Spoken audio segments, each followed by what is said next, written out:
Right, so thank you all.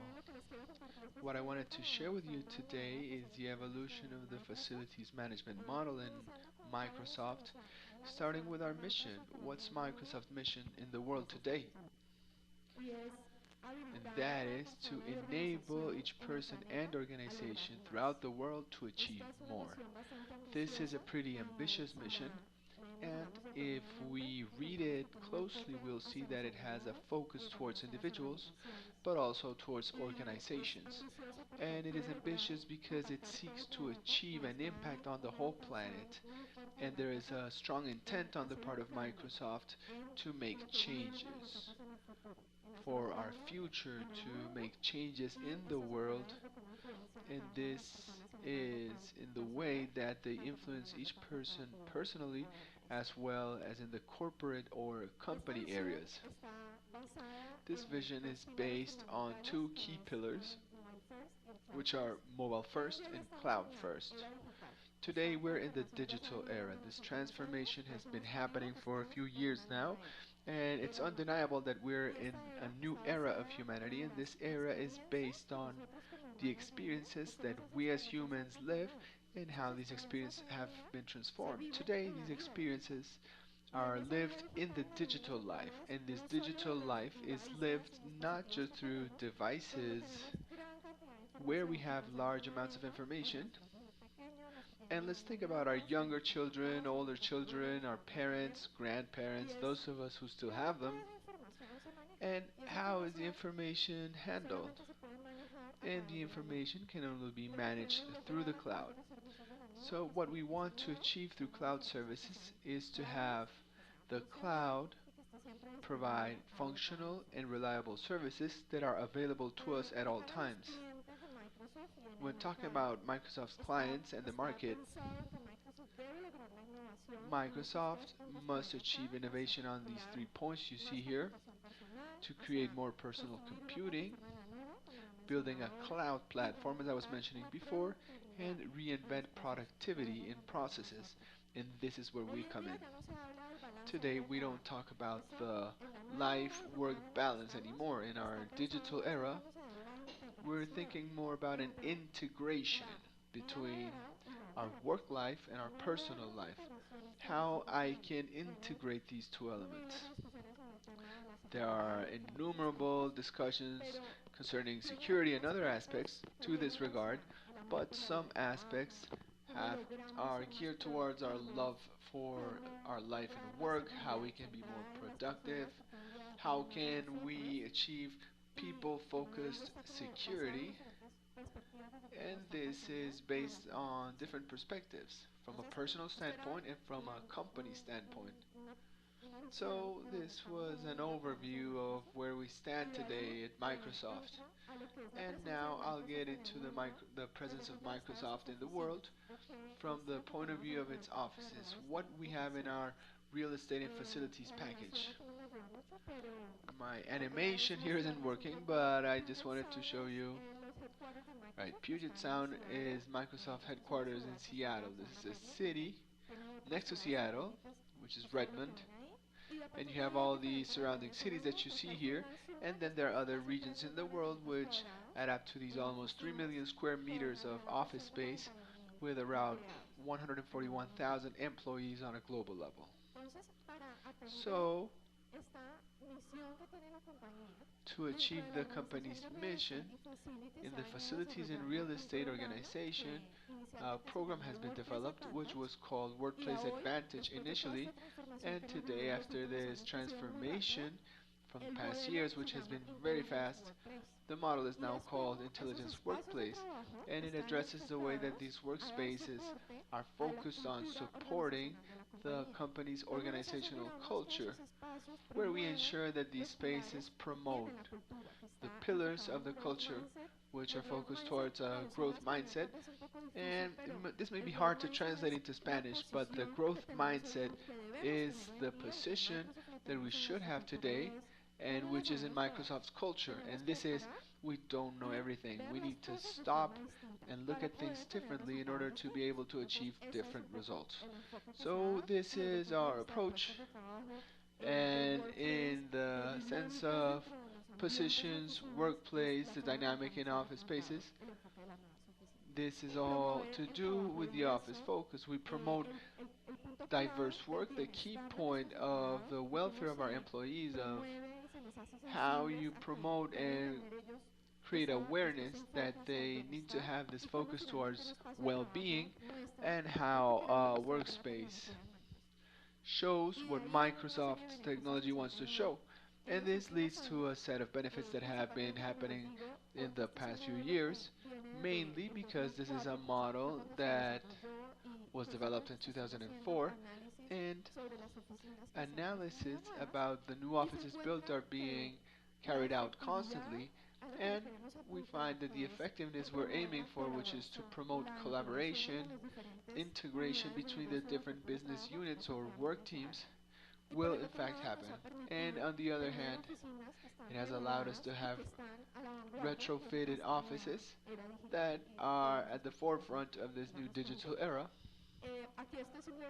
So this is just a graphical presentation of the transformation of what we call a traditional office, and where we've moved towards, where the workspaces are conceived not as a hierarchical organization, but rather uh, according to the role of each of the employees within the company.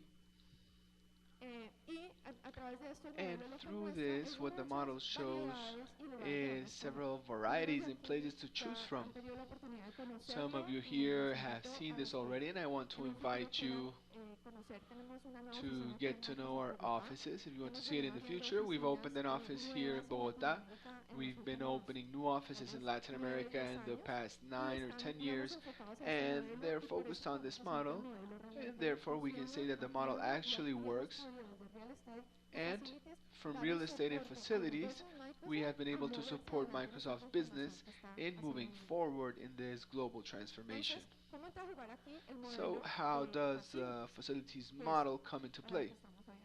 And this is what brings us here today. The model has had a transformation and evolution, so to speak, throughout the years in Microsoft. And this is how this has happened in the past few years. From an in-house model, we moved towards we move to different models, which we will see throughout the presentation. An initial in-house model is a model where basically there were no standards in how offices were managed, and this was self-managed, and a manager or a person was in charge of each of the offices. After this, towards 2007, there was an initial transformation, which is that facilities management is within the purchases scope of the purchases area, and this was called corporate services in Microsoft. This corporate services area starts to govern Microsoft's offices, and at that point, that first step of this model was focused on savings, and the facilities management services started to be outsourced. Some of my colleagues here were with me when this happened. Then there was a following step in the evolution, and that's when corporate real estate area is established, and this is the concept of corporate real estate, because an area is created where certain professionals are focused on real estate, and this brings about very important elements. Looks pretty long here, but I think that the important thing to point out is that there are certain guidelines for operation that start to happen consistently throughout the global portfolio. And this brings about an improvement in the service levels that are established, the management indicators for our vendors, a service desk where services and requirements are centralized for a facilities management service desk. Then there's also sustainability programs. And the following step, which is where we're at today, and which I would like to share with you in detail, is the integrating model. In this real estate and facilities area, a new model was implemented in 2012 where the focus, the objective of this model is to acknowledge that in this area we have professionals that must be focused on understanding that Microsoft business strategy and understanding where Microsoft is going in the long term and be there with them in order to ensure that this is conveyed to the real estate area and is delivered to our vendors, which are specialized vendors. They're the best in the market in offering these services that we used to offer in the real estate and facilities area, be it brokerage services or real estate services or real estate negotiation or project management services, which is to build or remodel new offices, or facilities management services. So why do we have an integrating model? This is what I was telling you about. We have an organization that is 100% devoted, using professionals, to corporate real estate. We have the best in the market and specialists in all these different elements. Thanks to the technology we have at Microsoft, and we need to acknowledge that the technology that our vendors have brought to these fields, this has allowed us to move forward. And this has led us to make real estate and facilities be a part of this very important time. So what does this model look like? Let's call it Microsoft specifically. The model is comprised by three elements.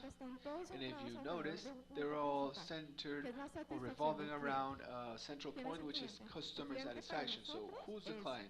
Who's the customer? For us, the customer is Microsoft's employee and his entire ecosystem, all the Microsoft customers, the partners who enable Microsoft's business, anyone who interacts or has something to do with Microsoft, and that for one reason or another get to our offices. This is based on our initial pillar, which is a global platform. So how do we ensure standardization of services, standardization of a model, standardization on the way things are done? So we have a global excellence center. We call it the COE, the Center of Excellence, and this Center of Excellence defines the tools, programs, strategies, workspaces, and even within that area there's a purchases group or a procurement group to provide the guidelines for this area. Then the following pillar has to do with leading professionals in corporate real estate. These are professionals that are in contact with the client. They understand the business strategy. They're constantly asking questions. They're looking for new ways to do things in order to satisfy Microsoft's needs and be able to help them to achieve their mission.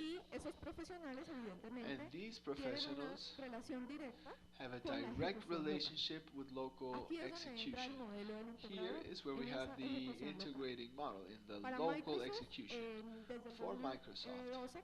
As of 2012, which is when this model started, that local integrator was defined to be CBRE. CBRE has a global presence and it manages all of Microsoft's operations on a global level, and they're responsible for making sure that all these elements that have to do with standards and guidelines are complied with, but also making sure that they're aligned with the business strategy that the real estate professionals are bringing, but they do not execute, they don't deliver the service. What they do is to provide guidance, to provide the guidelines and make sure that this is being done in the best way possible. And who does the execution and the delivery? Well, it's the level or tier 1 vendors that are broken down into geography and roles. You have three main roles, which is real estate brokerage, project management, and facilities management. So brokerage and project management are carried out on demand according to what our life cycle requires for that asset or office, whilst facilities management has a very tight relationship with the strategy because they are involved in the long term. In Latin America, we work with JLL. We have our account manager here with us. So, although it's based on these three pillars, the relationship between all of us is very important, and the way we do things is very important as well. So this was a transformation. This is to graphically show you this evolution. We have a part of the slide here missing, but this is the way things were before. It was a bit dispersed. And the following slide just shows a single space where we have all the roles and the way we approach our client broken down. So the facility management model as such is very relevant. Within this whole work plan that has been under development since 2012, we have a clear objective. We have an objective that we have set for ourselves, and it's not just working within Microsoft. It's about developing a partnership with our strategic partners, which are Tier 1 and the integrator. And we have to provide an optimal environment for Microsoft clients, employees, and business partners. An optimal environment. It's not talking about an office or a workspace. It's an environment overall, and this brings about many implications. And in order to develop this, we have developed what we have termed a role guide, and this role guide was drafted with all of these other players, and we reached an agreement on what our values are. And what the values are that not just us, but also all our representatives and the people in our offices who deliver the services must live by. And we have to make sure that all of them live by this. And this is a relationship that would not work unless we're based on trust. Unless I'm absolutely certain that my strategic partner and his entire team is clear on this, and they're going to approach our client the same way I would. So this is based on trust, on commitment and responsibility, and in the values of Microsoft, among which is learning from others. You can make mistakes, you can ask questions, but you need to have an attitude for learning, for standing back up and keep moving forward. Also, respectful and open communication. It's not a hierarchical organization. There has to be an organization, but these are not boundaries or limitations to have direct communication between all of the members of the team. Then we have collaboration and excellence in execution. These last two are very important too. So what have been our achievements that we've seen in this model to this day? On the one hand, the way we enter into these contracts. These are standard contracts. They're clearly defined in terms of their applicability in the different countries or regions and in the different places. Here I would like to tell you, just to give you a notion of what we're doing, we can move from offices that are entire buildings to offices that are very small in countries where the presence is difficult. So we're talking about different scales, and we're making sure that this model is applicable to every part of the scale. So through these standard contracts where you have specific KPIs that are measurable and they're not subject to subjectivity, this has allowed us to be successful. We have some goals and performance feeds to comply with these KPIs, which are variable, and they happen throughout the performance. And as I was saying, the implementation of technology has allowed us to achieve this. We have systems that work on a global level, and these are platforms that are coordinated with our integrator and occasionally with our vendors in order to achieve success in our execution. Okay, my slide here isn't complete, but the other box showed the challenges in these implementations.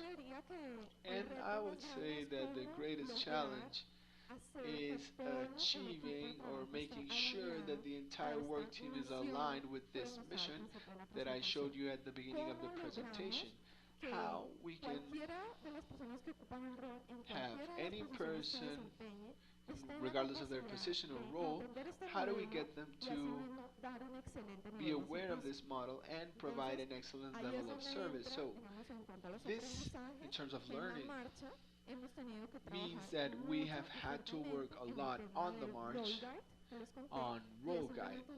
And this is just a role guide where I personally have faced situations where I say, okay, how do I do this? Who do I ask? This means I can work with this with JLL, or do I do it with the CRE? Is it the BRE, JLL? Because it's valid to have these questions. So, according to this, there's a constant feedback and there's teamwork between all of the areas to bring examples from real life, work on them together, discuss them, and reach mutual agreement. So it's a constant interaction on how the model has to be created and adjusted on the march. This is our greatest lesson that I would like to share with you today. And that's pretty much it. So thank you very much.